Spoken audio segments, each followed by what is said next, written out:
Ladies and gentlemen, welcome to Malifaux, and this is my second game of the evening against the Dice God, and this game has some pretty silly stuff happen, so I hope you enjoy it. The terrain is the same as before. These are impassable, height 3 rocks, these are walls. These buildings, the walls themselves are impassable, and I think the inside might be severe. It never mattered for me because most of my crew it just ignores it. And these are the two stash markers. My opponent won the deployment flip and decided to set up first. He set up over here, and is bringing a Bayou Gremlin, a war pig, with one pig against the world.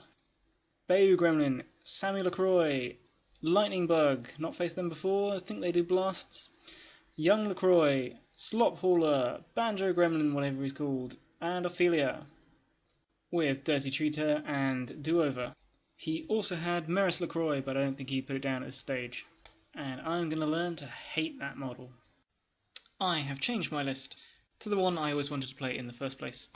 I've got two Terratots up around this house. Barabros, a mature Nephilim, with Retribution's Eye, because this is a set list, and I reckon that's generally quite a good upgrade for him, so long as you're not fighting gremlins with no armour. The Cherub, hells the fuck yes I brought the Cherub. Two young Nephilim, and Lilith, with Living Blade, Beacon Malifaux, and Rapid Growth. So yes, I did just take Lilith's box set, sans a Terratop, and add the Nephilim box set in. All the Nephilim, I would have taken this list whatever the strategy and schemes, but as it turned out, they weren't bad for me. Flank deployment is amazing for Nephilim, because we can get into combat so much more quickly, and the motto for Nephilim is get the fuck into combat. I've split my crew into two teams. We've got Barabros and the Terratots over here. The idea being that Barbaros' challenge can protect the squishy Terratots, and he can knock people around into their pounce range and get the most out of their attacks, because they're not bad. Mid-damage 3 is not to be sniffed at. My second team is Lilith and the Young Nephs, and they essentially do a very similar thing in that the Young Nephs can ping-pong enemies around, and Lilith can keep hitting them with her great big sword. If any enforcers, henchmen, or masters get in the way, I'm going to get me some mature. This marker being so close to the terrain is also a great place for Lilith to make a hidey hole. And starting so close to it is great, because I can just walk and be in position where I want to be the whole game. The mature Nephilim is kind of hanging back in the middle, as he's going to act as support and go help out whichever team needs him most, and it's probably going to be Barbarous, because I'm going to need some more damage dealing over that way, I foresee. The Cherub, I just want to try out. I like it as a thematic option, and to be honest, it is a really good totem. It just takes a bit of finesse to play, and you know me, I am all about finesse. What I really want to do with it is to cast Rise Up on Lilith and the mature, or maybe one of the young Nephs, and just make it a pain for the enemy to be anywhere near them. But its main job is just to sidle up next to some combat somewhere, and allow my Nephilim to deploy Marked for Death as a 0 action and then beat face. I'm sure I'm fooling no one with that strategy, scheme, but I reckon my other scheme might be a bit of a surprise. Mostly because I picked it in a rush and didn't really think it through. So if you watch the intro, you know I'm trying to take prisoner on his war pig. The thinking here is that I've noticed my opponent likes to alpha strike with this pig, throwing it up early and rather unsupported. So I'm going to beat it within an inch of its life, and then get Barbarous or the young Nephilim to keep hitting it with For the Brood, which is a built-in trigger they have to their attacks. And what happens, if you don't know, is that when you kill the model, it's not killed, it heals 1 damage, gets pushed like 8 inches in any direction and paralysed. And so what I'm going to try to do is beat it and run away with it all the way behind this rock or something. I thought that was a pretty fun idea. But there are a couple of teensy-weensy flaws with this plan, as I think we'll come on to. Turn 1, single rush of magic is enough for a solid hand, and the shit gets real pretty quickly. So quickly I didn't take a photo until most of the way through the turn. Essentially what's happened is he's pushed his gremlins up. I moved Barbarous out to this position pretty early, threw up my challenge. This is playing a bit reckless, especially when I don't intend to support him with Lilith, but it does the trick. The ball walks out over here and then charges him for 1 action. He takes some damage from it and gets slowed, which is a pain. I try to sprint this Terratop, but fail it and don't have a mask in my hand, so I just double walk it into this position. This is really nice because he's in 1 inch of both of these guys, so if anyone tries to hit him with black blood, he's bleeding on both of them, and I can also mark them both for death, and it's all good. A really nice position for a Terratop. I'll pan out so we can see what's going on a bit better. I've got a young Nephilim in this building.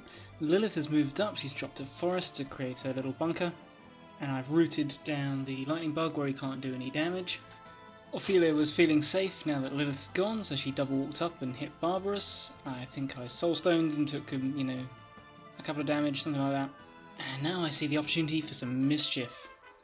So, the mature Nephilim can see this pig, which is actually over here at this point, through the building. It charges it, smacks it around, and then with its second attack, I cheat this handy 13 of tomes from my hand, knock it aside to where you see, and charge on into Ophelia, positioning to when black blood can have maximum effect. And he proceeds to give her a bit of heavy petting as only the mature can. My opponent is forced to move his slop hauler recklessly out here so that he'll be able to target her and heal her next turn. And I move my young Nephilim here into position to support the ongoing combat. And I really like this position, and I think it's where they shine.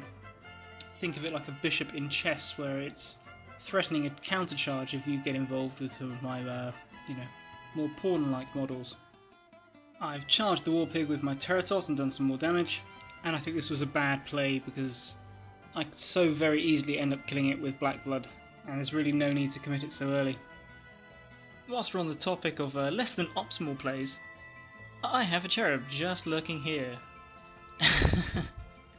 And it decided to shoot into the combat with the pig and Barabros earlier, just to put a little more damage on the pig, why not? And randomised and hit Barabros. Absolutely no reason to do it. Luckily he was already slow. But yeah, that is just textbook arsehats. Oh, I'm so dumb. Would have been better, I think, to put Rise up on the mature Nephilim before it went off on its rampage. Turn 2, I forget to take a picture of my hand. I think it was decent. Ophelia gets the initiative and wrecks my mature. But he bleeds twice more on her and Sammy, mwahaha. And then I think she attacks Barbarous, and I can't remember if she hit him, I don't think she did. But it's okay, because I've spotted an opportunity. It's going to take some setting up, but I don't reckon it's impossible. It turns out the young Nephilim's base fits perfectly in this gap.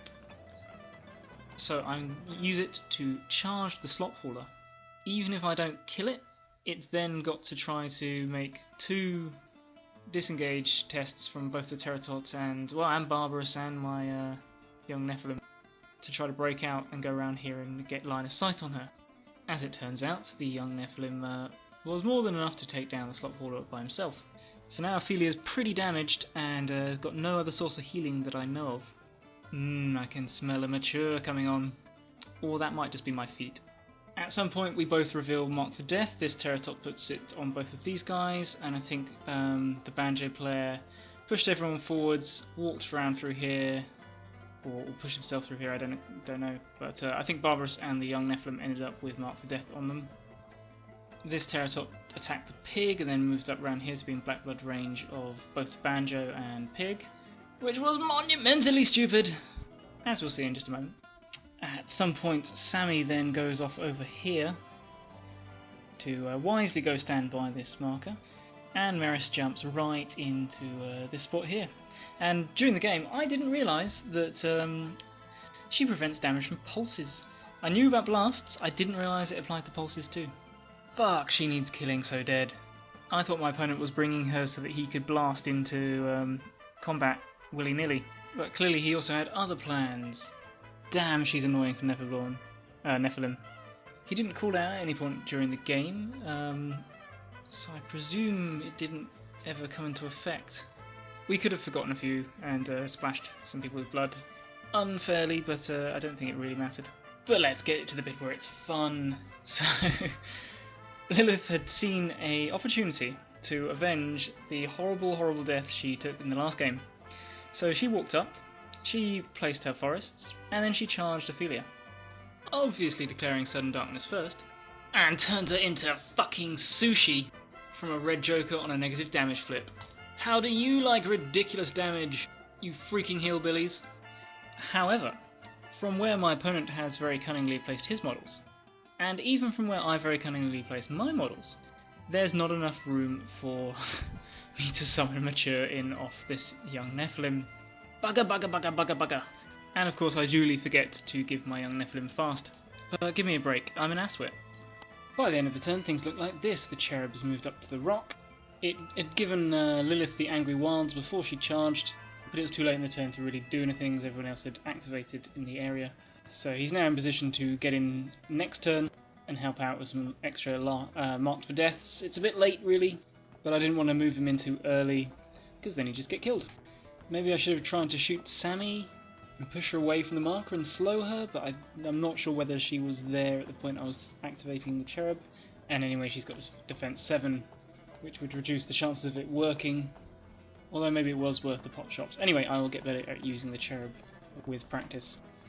The Bayo Gremlin and the Lightning Bug both went reckless and took shots at the Nephilim who was hiding in the building, and thanks to some heavy cheating from me, I think he got off pretty lightly, if he even got hurt at all. And so he charged out and has smacked Sammy around quite badly. We go into turn 3, I win the initiative. I might have cheated or soulstoned to do it. Barabros hits the War Pig twice, and on his final hit triggers For the Brood, killing it, healing it 1, paralysing it and pushing it 8 inches away from him. Holy shit, this could work. As things progress, the cherub jumps in, which enables the young Nephilim to mark Meris for death, and then he hits the banjo player, pushes him into the Teratots. I think the bugger actually survives, but they get him later, and sadly they can't grow because of the line of sight that's being blocked here. Oh shit, rapid growth doesn't matter about line of sight. Sigh. The young Nephilim has hit Sammy, nearly killing her. She's hit it back, poisoning him, and which he bled on her for taking her to her last wound. Knowing he'll bleed on her again at the end of the turn, she slips out of combat and runs around here. That won't save you!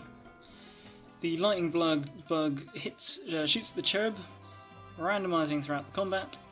I think he ends up hitting Meris and Black Jokering, and then hitting my young Nephilim, doing some damage, 2 maybe, and who causing him to bleed onto the Gremlin, and he's able to do that because he's blocking Meris' line of sight to him. Ain't height one a stinker. But now Lilith is left with a bit of a tough decision. Sammy's only on 1 wound, and she's the only thing holding down this marker for him. But Meris is right here, and I would just love to grow a Mature, although thanks to my stupidity I don't have the space to put it anywhere. I'll get a marked for death point for killing her, but what I'm really thinking about is I need Barabros not to be engaged so he can run off next turn and paralyse the War Pig before it can do something stupid like get itself killed. If I'd known Meris doesn't have an engagement range, I might have done things differently. But hey ho. So Lilith swings at Meris, and annoyingly it takes me 2 hits to kill her, and then I find out that she explodes. So all my guys around her take 4 burning. Nephilim hate Meris. So with my final attack I use Wicked Vines on Sammy, but I Black Joker it. At the end of the turn we all take our burning. The cherub dies, the young Nephilim takes 4 damage, Barabros and Lilith soulstone, and everyone bleeds on the Gremlins. And that's how things look at the end of the turn. I forgot to mention that Lilith put the forests down to protect the pig from any wayward friendly fire. We go into the next turn, I forget to take a picture of my hand again. My opponent wins the initiative. I think maybe he soulstoned for it. And the frickin' War Pig, I keep forgetting that they can charge for 1 action, so he walks up into the forests and then charges Barabros. Barabros top decks a 13 for his first offence.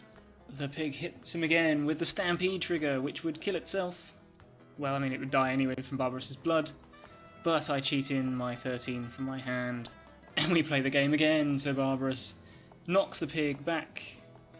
I think I knocked him into the trees, and then nimbles up, and I could have chosen to push him down, or maybe I knocked him back to here and Barabros walked to there, whatever.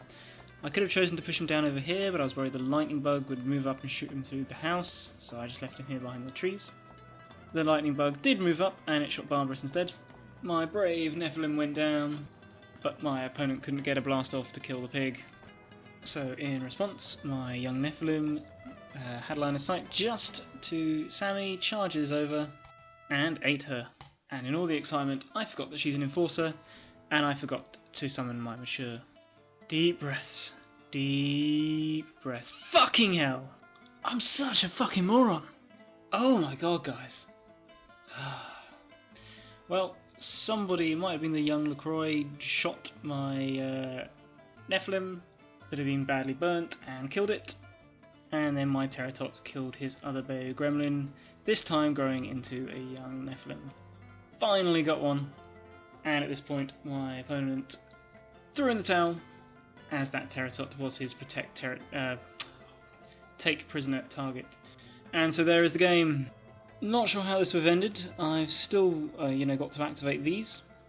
I think there's a good chance I could kill those models. And what I would try to do would be to move as far away from the pig as just out of its charge range, and use the forests to block that off a bit.